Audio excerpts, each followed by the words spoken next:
Means of spreading disease. Students, means of spreading disease का means क्या है कि डिजीज़ फैलने की कौन कौन सी वजह हो सकती हैं, कौन कौन से तरीके हैं जिनकी वजह से इन्फेक्शियस डिजीज़ एक अनहेल्दी पर्सन से हेल्दी पर्सन में ट्रांसफ़र होती है। तो इसके कुछ एक कॉजेज़ ये हैं कि जैसे इन्फेक्शियस कॉज है, या तो जो डिज़ीज़ है वो एयर के थ्रू ट्रांसफ़र हो सकती है, वाटर के थ्रू ट्रांसफ़र हो सकती है, कॉन्टैक्ट्स के थ्रू ट्रांसफ़र हो सकती है, या फिर कुछ फैक्टर्स के थ्रू ट्रांसफ़र हो सकती है। अभी हम देखेंगे इनको एक्सप्लेन फॉर्म में कि कैसे एयर के थ्रू डिजीज़ ट्रांसफ़र होती है और किस तरीके से वाटर के थ्रू, कॉन्टैक्ट्स के थ्रू एंड वेक्टर्स के थ्रू। सबसे पहले हम देखते हैं बाय एयर कि एयर के थ्रू डिजीज़ कैसे ट्रांसफ़र होती है।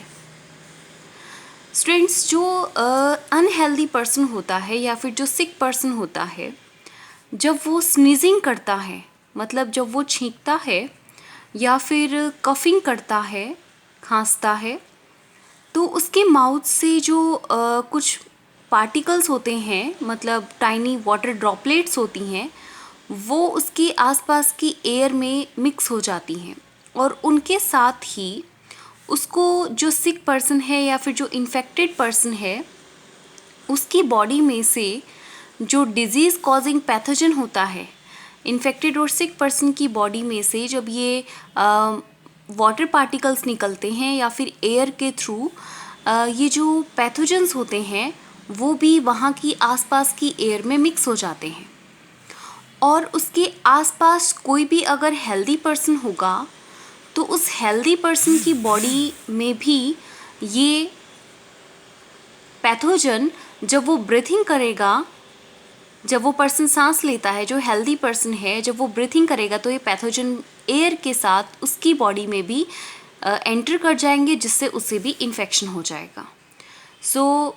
और जैसे हम इसको इंग्लिश में भी एक्सप्लेन कर सकते हैं कि व्हेन एन इन्फेक्टेड पर्सन और सिक पर्सन स्नीजेस और कफ, then the particles of water droplets or with air pathogens also come outside from his body. These pathogens mix into the surrounding air. If a healthy person is present in this air, then by breathing this pathogen can be entered into the healthy person's body. Now this healthy persons also become infected. So through air this disease can be spreaded. वो disease कौन सी हैं? जैसे कि कफ होता है, खांसी, called, pneumonia, tuberculosis,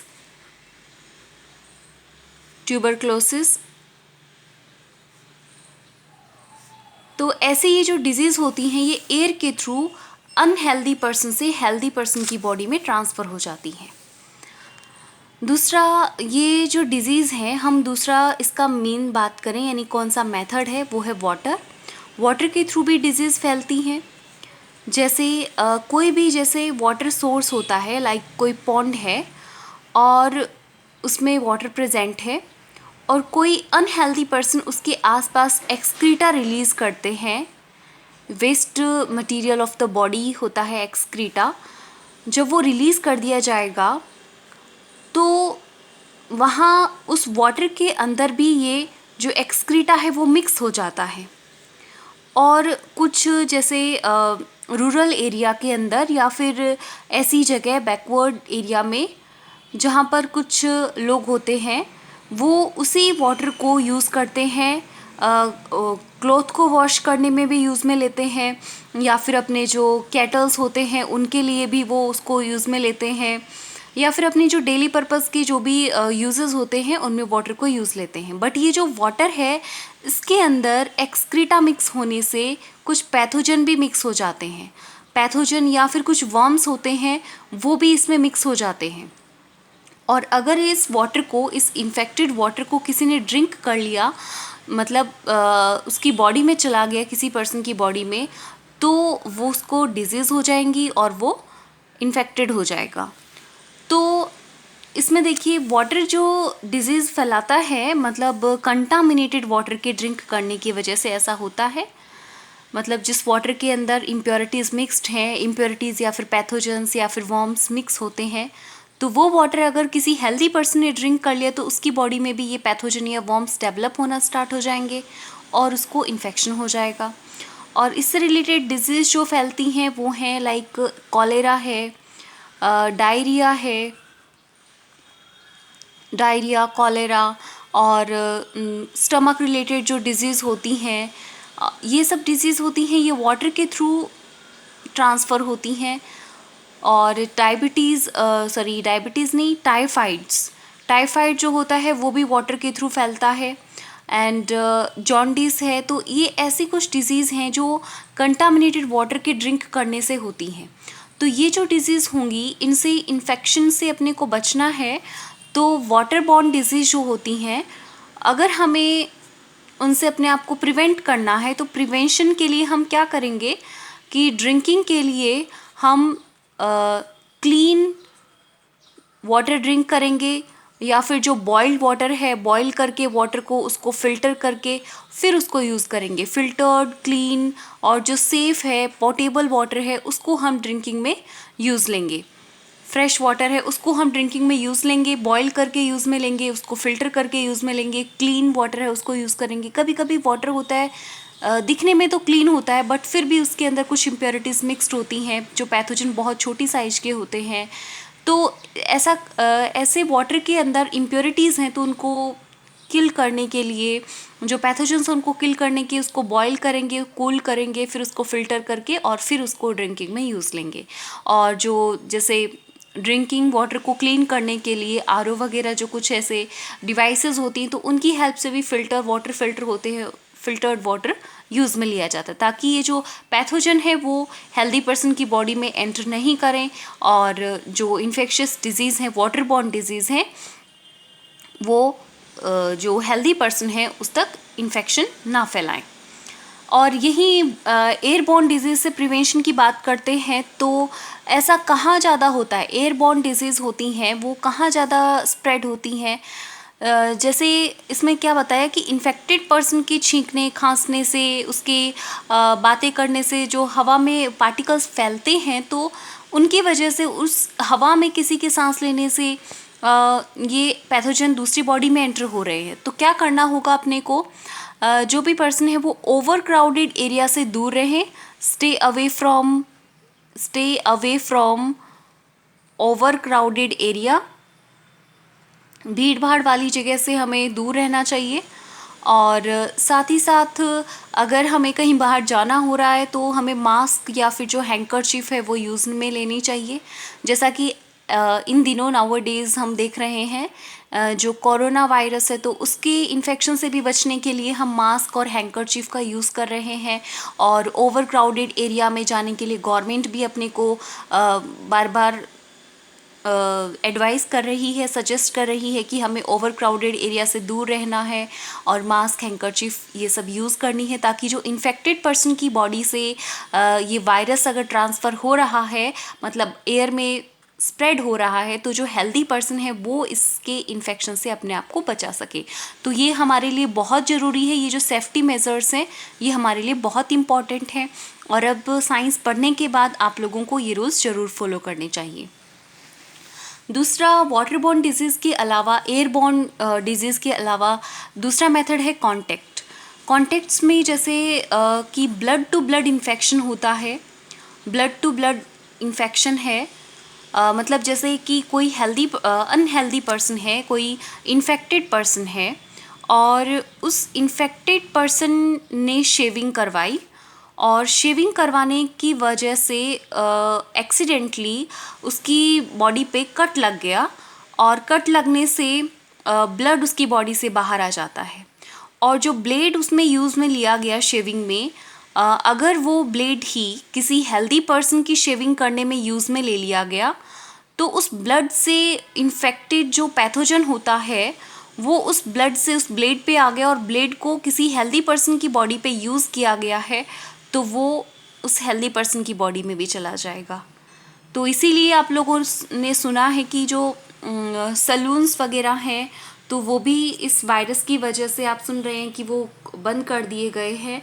तो यही रीज़न है इसका कि किसी भी वजह से, जैसे ब्लड टू ब्लड इन्फेक्शन की वजह से, या उस हेल्दी पर्सन ने जो सामान यूज़ किया है वो किसी ऑलरेडी किसी इन्फेक्टेड पर्सन ने यूज़ कर लिया हो, तो उसके ऊपर वो इन्फेक्शियस एजेंट्स उस पर प्रेजेंट होते हैं और वो हेल्दी पर्सन में ट्रांसफ़र हो सकते हैं। तो ब्लड टू ब्लड इन्फेक्शन हो सकता है एक तो। दूसरा, जैसे पहले ऐसा होता था कि जो इंजेक्शन होते थे, एट दिस टाइम तो ये नहीं होता, बट पुराने टाइम में जब इतना ज़्यादा डेवलपमेंट नहीं था, तो जो इंजेक्शन्स होते थे वो यूज्ड इंजेक्शन्स यूज़ में लिए जाते थे। तो डॉक्टर्स होते थे उसको क्या करते थे, मतलब इन्फेक्टेड पर्सन को इंजेक्शन दिया, फिर उसी इंजेक्शन को किसी दूसरी अनदर हेल्दी पर्सन की बॉडी में लगाया, तो जो पैथोजन है वो दूसरी बॉडी में ट्रांसफ़र हो सकते हैं। तो इसके लिए वो क्या करते थे, उसको स्टरलाइज करते थे। स्टरलाइज का मतलब एक बॉइल्ड वाटर के अंदर उस इंजेक्शन की सिरिंज को डाला जाता था, जिससे जो पैथोजन होते थे वो बॉयल होने की वजह से किल हो जाते थे। तो लेकिन फिर भी उसमें कुछ एक पैथोजन रह जाते थे, तो उस इन्फेक्शन को बचाने के लिए एट दिस टाइम इन दिनों में ऐसा नहीं किया जाता, न्यू इंजेक्शन सिरिंज यूज़ में ली जाती हैं, ताकि इन्फेक्टेड पर्सन की बॉडी से और डॉक्टर के थ्रू ये जो डिज़ीज़ है वो किसी हेल्दी पर्सन में इंजेक्शन के थ्रू, सिरिंज के थ्रू ट्रांसफ़र नहीं हो जाए। स्लाइस का मतलब होता है बॉइल्ड वाटर के अंदर किसी चीज़ को डालना, या फिर एकदम स्टीम के अंदर बहुत हाई टेम्परेचर के अंदर उस डिवाइस को डाल दिया जाता है, ताकि उस पर लगे हुए जो इन्फेक्शियस एजेंट्स होते हैं, पैथोजन है, वो ख़त्म हो जाते हैं। आपने देखा होगा घर में कोई आपके यंगर सिस्टर ब्रदर कोई भी है, छोटे बच्चे आपने कभी देखे होंगे, तो उनकी जो मदर होती हैं वो उनकी मिल्क बॉटल को वाटर में बॉईल करती हैं पहले, उसमें मिल्क डालने से पहले, तो वो स्टरलाइज करती है एक तरीके से उनको, मतलब उसमें अगर कोई पैथोजन एंटर कर गया हो तो वो स्टरलाइज होने की वजह से डिस्ट्रॉय हो जाएगा। तो और दूसरा हम देखें तो जो मदर होती हैं, तो मदर मिल्क से अगर कोई मदर है और उसको इन्फेक्शियस डिजीज़ है और उसने अपने बेबी को अगर मिल्क फीड करवाया, तो उसकी बॉडी में, मदर की बॉडी में जो इन्फेक्शन है वो उसके चाइल्ड को भी हो सकता है। तो ये कांटेक्ट की वजह से ही हो गया। और दूसरा, प्रेग्नेंट वुमेन होती है तो उसकी जो अनबॉर्न बेबी है उसको भी ये डिजीज़ हो सकती है। और सेक्सुअल कांटेक्ट से भी ये डिजीज़ फैलती हैं, इन्फेक्शियस डिजीज़ होती हैं।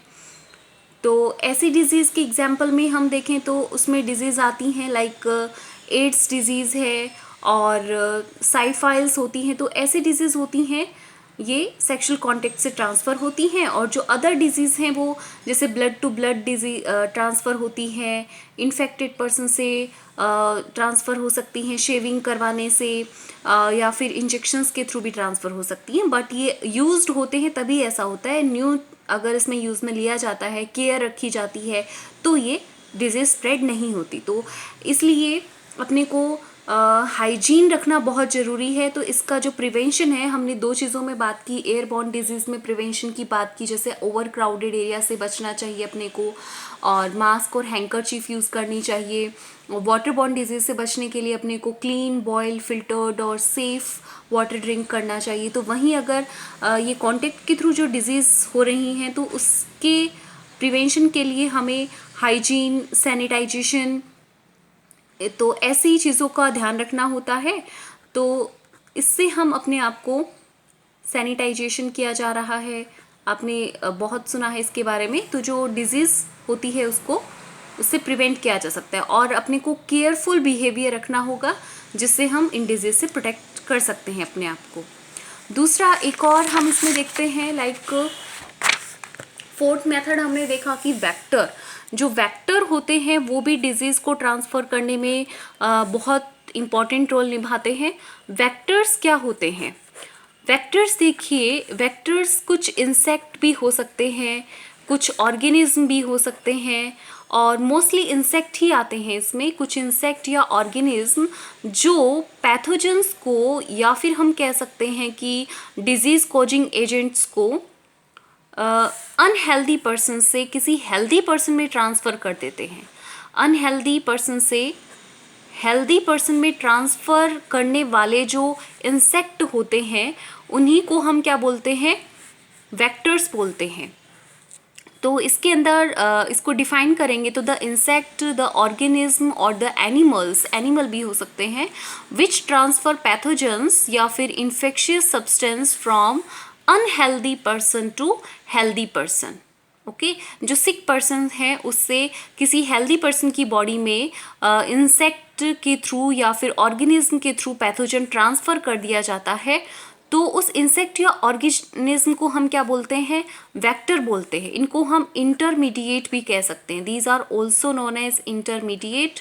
इनको हम इंटरमीडिएट भी कह सकते हैं क्योंकि ये इन दोनों के बीच में कॉन्टेक्ट का काम कर रहे हैं। और इसके एग्जाम्पल हैं जैसे कि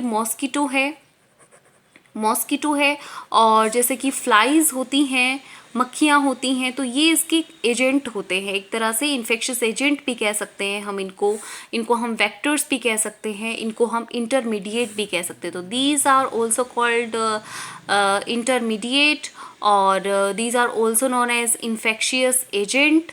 इनको हम इन्फेक्शियस एजेंट भी कह सकते हैं, वेक्टर भी कह सकते हैं, इंटरमीडिएट भी कह सकते हैं। अब आपको पता है जैसे मॉस्किटो का एग्जांपल ले तो फीमेल एनोफिलीज जो मॉस्किटो होती है, फीमेल एनोफिलीज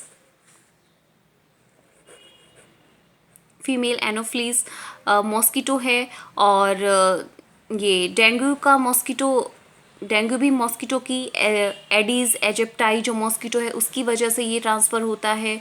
फ्लाइज से आप जानते हो स्टमक रिलेटेड डिजीज़ हो जाती हैं। तो ऐसी डिजीज़ से प्रोटेक्ट करने के लिए, प्रिवेंशन के लिए अपने को क्या करना होगा? मलेरिया डिजीज़ जो होती है वो इन्हीं की वजह से ट्रांसफ़र होती है। मलेरिया का पैरासाइट होता है और ये पैरासाइट फीमेल मॉस्किटो है एनोफिलीज, उसकी वजह से ट्रांसफ़र होता है।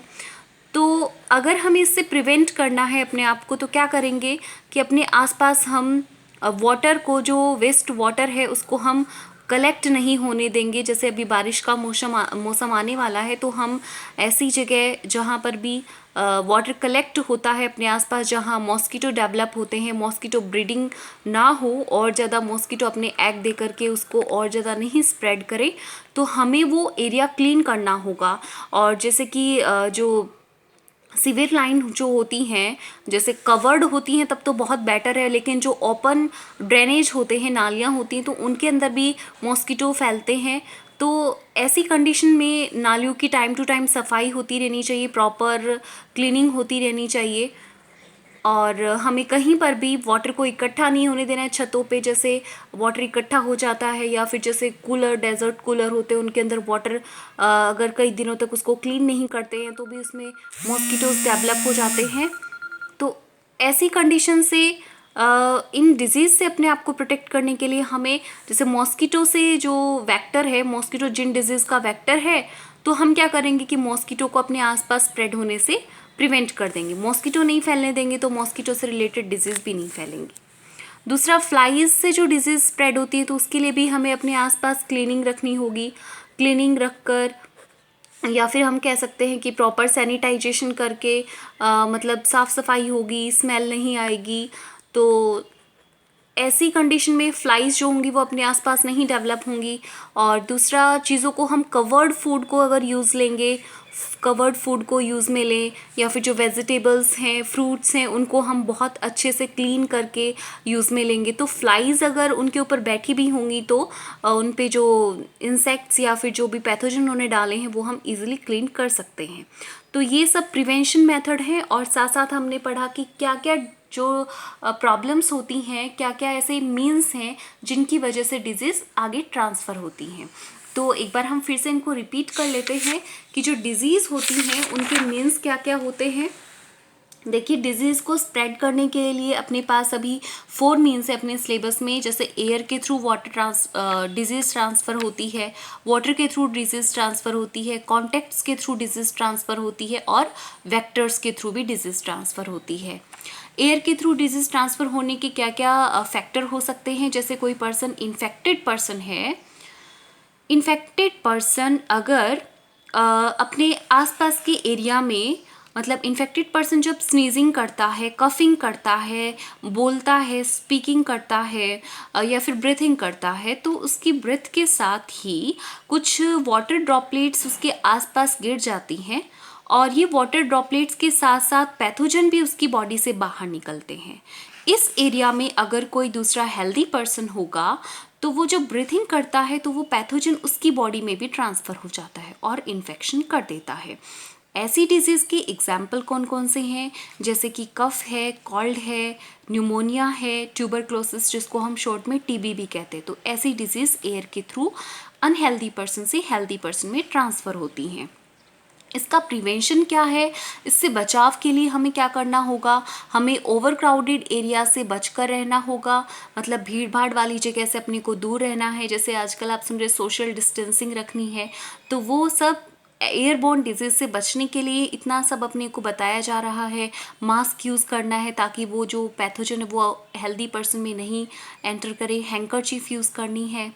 वाटर बॉर्न डिजीज़ होती हैं उनसे प्रिवेंट करने के लिए, जैसे दूसरा मेथड हम पढ़ रहे हैं कि वाटर की वजह से भी डिजीज़ ट्रांसफ़र होती हैं। तो जो इन्फेक्टेड पर्सन है वो किसी वाटर सोर्स है, जैसे पॉन्ड है, लेक है, रिवर है, नदी, तालाब, झील, तो वाटर जो रिसोर्स होते हैं उनके आसपास अगर वेस्ट मटेरियल डाल दिया जाता है, एक्सक्रीटा रिलीज़ कर दिया जाए या जो भी वेस्ट मटेरियल वहाँ डाला जाए, तो वो पैथोजन्स अगर उसमें होंगे तो वो पैथोजन उस वाटर में मिक्स हो जाएंगे और उस वाटर को अगर किसी ने ड्रिंकिंग में यूज़ में ले लिया है तो वो वाटर उस हेल्दी पर्सन की बॉडी में चला जाएगा। वाटर के साथ साथ वो पैथोजन और वॉर्म्स भी उस हेल्दी पर्सन की बॉडी में चले जाएंगे और इन्फेक्शन कर सकते हैं। तो वाटर बॉर्न डिजीज़ के एग्जाम्पल ऐसे कौन से हैं, जैसे कॉलेरा होता है, डायरिया है, टाइफाइड तपेदिक बोलते हैं हिंदी में इसको, जॉन्डिस है, पीलिया बोलते हैं इसे हम। तो ये डिजीज़ वाटर की वजह से ट्रांसफ़र होती है, कंटामिनेटेड वाटर की ड्रिंकिंग की वजह से। तो इसके प्रिवेंशन के लिए हमें क्या करना है, इसके प्रिवेंशन के लिए हमें बॉइल्ड वाटर, फिर कूल करके filtered water, clean water, safe water पीना है। पीने लायक वाटर को हम बोलते हैं पोर्टेबल वाटर, ड्रिंकिंग वाटर को। तो हमें क्लीन वाटर यूज़ में लेना है ड्रिंकिंग में। दूसरा, कांटेक्ट के थ्रू भी डिजीज़ ट्रांसफ़र होती हैं। कांटेक्ट में जैसे ब्लड टू ब्लड इन्फेक्शन हमने बताया, अभी बात की, जैसे शेविंग में जो ब्लेड्स यूज़ में ली जाती हैं तो उसके थ्रू भी ट्रांसफ़र हो जाता है। इंजेक्शंस के थ्रू भी ट्रांसफ़र हो जाता है। अगर ये चीज़ें यूज़ में ली गई हैं तो होगा ऐसा, न्यू जो होते हैं उससे नहीं होता। मदर से उसके बेबी को ट्रांसफ़र हो जाता है, मदर मिल्क से ट्रांसफ़र हो जाता है अगर मदर में इन्फेक्शन है तो, नॉर्मल नहीं। सेक्सुअल कांटेक्ट से भी डिजीज़ जैसे कि एड्स और साइफाइल्स होती हैं, ये डिजीज़ ट्रांसफ़र होती हैं। तो ऐसी कंडीशन में प्रिवेंशन के लिए क्या करना होगा, हाइजीन, सैनिटाइजेशन और पर्सनल जो केयरफुल बिहेवियर है तो वो हमें इन डिजीज़ से प्रोटेक्ट कर सकता है। दूसरा एक और था वेक्टर। तो वेक्टर में क्या पढ़ा हमने कि कुछ डिजीज़ होती हैं, कुछ इन्फेक्शियस एजेंट होते हैं, कुछ इंसेक्ट या फिर कुछ ऑर्गेनिज्म होते हैं जो डिजीज़ को अनहेल्दी पर्सन से हेल्दी पर्सन में ट्रांसफ़र करने का काम करते हैं। तो इन्हीं इंसेक्ट, एनिमल या ऑर्गेनिज्म को हम वेक्टर्स बोलते हैं। जैसे इनको हम इंटरमीडिएट भी कह सकते हैं, इन्हीं को हम इन्फेक्शियस एजेंट भी कह सकते हैं। और इनके एग्जाम्पल जैसे मॉस्किटो है, फ्लाइज़ है। मॉस्किटो में जैसे हम पढ़ चुके हैं पहले भी कि मलेरिया का पैरासाइट होता है, उसको एक मलेरियल पेशेंट से किसी हेल्दी पर्सन में ट्रांसफ़र करने के लिए फीमेल एनोफिलीज मॉस्किटो रिस्पॉन्सिबल होता है। और डेंगू के लिए एडिस एजिप्टाई जो मॉस्किटो है वो इसके लिए रिस्पॉन्सिबल है। फ्लाइज़ होती हैं, मक्खियाँ होती हैं, वो भी डिजीज़ को स्प्रेड करती हैं। तो इनको प्रिवेंट करने के लिए हमें क्या करना होगा, वो मॉस्किटो से जो डिजीज़ फैलती हैं उनसे बचने के लिए वाटर को कलेक्ट नहीं होने देना, हाइजीन, सैनिटाइजेशन और मॉस्किटो ब्रीडिंग को हमें प्रिवेंट करना है। मॉस्किटो ब्रीडिंग नहीं हो सके, वो मतलब न्यू जो मॉस्किटो एग डाल देते हैं तो और ज़्यादा मॉस्किटो फैल जाएंगे। ड्रेनेज होता है, उनको भी प्रॉपर क्लीन करना होगा टाइम टू टाइम। फ्लाइज़ को के इन्फेक्शन से बचने के लिए हमें क्लीनिंग रखनी होगी, कवर्ड फूड को यूज़ करना होगा और जो फ्रूट्स वेजिटेबल्स हैं उनको क्लीन करने के बाद ही खाने में यूज़ मिले। तो ये सब अगर हम मेजर्स ध्यान में रखेंगे तो डिजीज़ से अपने आप को प्रोटेक्ट कर सकते हैं। ये जो हमने अभी 4 वेक्टर्स या फिर जो means of spreading of disease पढ़ा तो उनसे हम अपने आप को प्रिवेंट कर सकते हैं।